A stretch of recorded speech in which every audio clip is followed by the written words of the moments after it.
What you need to understand about LMS is that at its core, it's meant to be a tribrid PvP minigame. Essentially, this means you would bring all three styles of the combat triangle, but we're gonna hybrid instead. So we're only going to bring range and melee, not mage.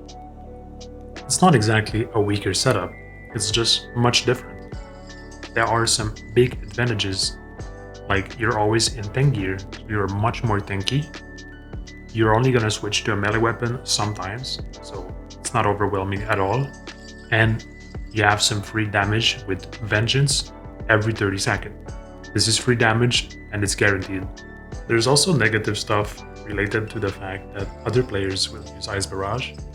So they can freeze you and step under you. This is called Death Dot. So they're just going to always hide under you and you won't be able to touch them.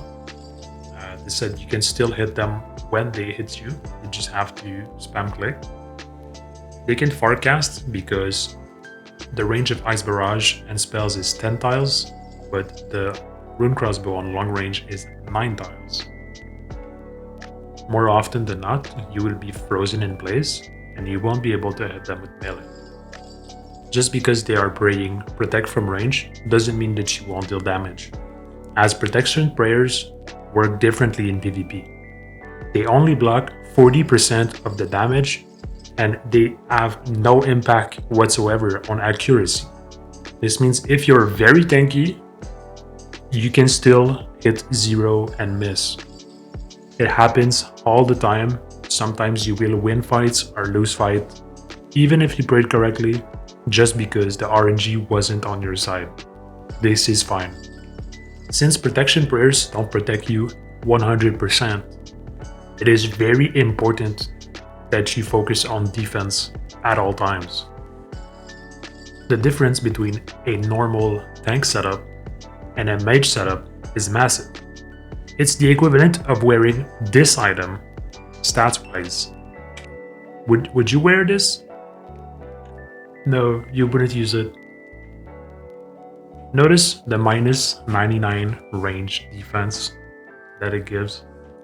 This is the reason why if you don't really know how to use Ice Barrage, if you don't know how to switch correctly, you are better off using a hybrid setup instead with Venge. That way you will always be on tank gear and you will be protected. Okay, we covered the basic, so now let's make your setup. On your left, you have all your armor that you can bring, and in your inventory, you're gonna have your melee weapon, which is a whip, with a defender optional, and your spec weapon, the dragon dagger. Now, of course, very important, you're gonna bring a Saradomin brew with a Senfuseran next to it, and a ranging pot and a super combat. You're gonna use all 4 pots right at the start of the match, and you're gonna use them after every kill, because the Saradomin brew can over-heal you. You can cancel the effect of the brew with the Senfuserum, and then you pot up your stats, super combat and ranging potion. Of course, you don't get defense levels, but you do get offensive levels with the pots. Once that is done, simply put as much food as you can in your inventory. Place them in a way that you can double eat a shark and a karambwan left to right. Leave yourself enough space at the top to get maybe another weapon from a chest, and leave some space at the bottom for the trash gear that you do not want, but you want to keep in your inventory. And finally, change your spellbook to the Lunar spellbook. This way you will be able to use Venge.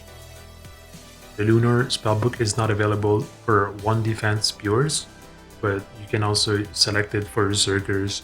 As you can see, I have very similar setups for both Zergers and pures.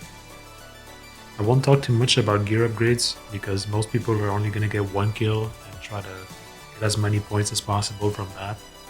This said, it's possible to upgrade your setup. Here's the items that I recommend. The green items is the one you should always take. They're direct upgrades, they're very good for you. Yellow items are harder to use. If you feel comfortable, go and use them. As for the rest of the item, you should always skip them. Put them at the bottom of your inventory and move on. Very important, when you get into a game of LMS, you drink a brew, a Synfuse serum right after. You cast a Vengeance, so you get free damage, Super Combat, Ranging Potion. You select the target, you auto-retaliate to turn it off.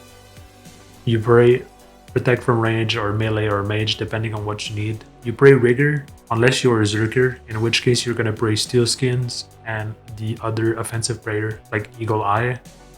And then you're just gonna fight your target until one of you die.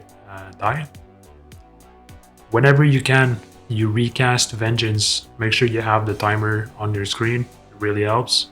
And after you kill someone, you're just gonna repot normally, just like you would do at the start of a game. Of course, now I just got a kill, so you can go to chest, open it, you're gonna get 2 rolls. If you get a bad roll, like a staff you won't use, simply put it in your inventory. And if you get tank stuff, put it on, and you can just drop the piece of equipment you won't need anymore.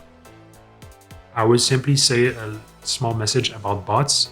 It's easy to tell when the game is botted. As you can see, this player is rank 9 currently, which means it's very low because you start at 500. A good tip that I have for you if you're watching this video in the future is to look at the price of the rune pouch notes and the looting bag notes. It's very easy to see if a lot of them are entering the game. If so, that means people are botting LMS, which is a good or a bad thing depending on if you want to kill very easy to kill players or if you want to kill very hard to kill players.